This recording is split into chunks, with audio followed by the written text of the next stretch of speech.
So meron pa ring reserve. That's why I know na naaabala ang tao because bakit natin binawasan?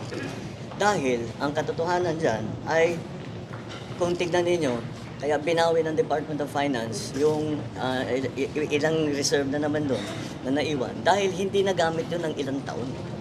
In other words, the PhilHealth has sufficient budget to do all of the things that they want to do.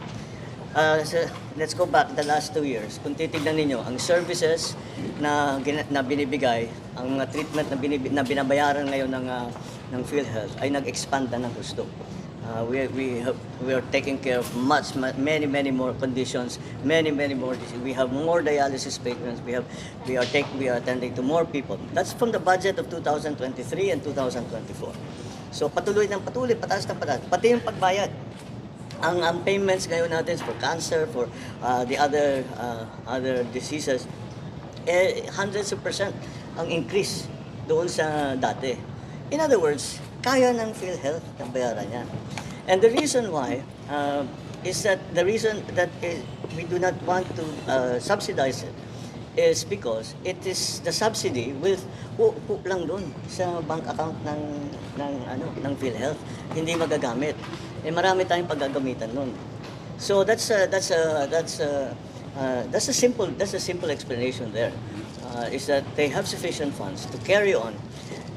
Because ang problema sa PhilHealth, ang problema ngayon sa PhilHealth, hindi tungkol sa pagbigay ng serbisyo. Hindi sa pagbigay ng insurance cover. Hindi yan ang problema na kulang sila sa budget kasi kaya hindi sila nakakapag-alaga ng tao. Kulang sila sa budget kaya maliit ang bayad. Hindi yan ang problema.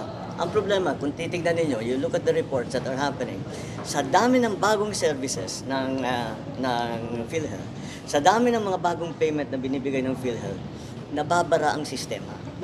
You can see there are in the provinces, merong mga tao nag-aantay buong araw, yung pilat 200 tao. Nag-aantay, magke-claim sila. Hindi naman mahirap. Pero that's what's happened in PhilHealth. Yun ang problema sa PhilHealth. The problem is the processing capacity.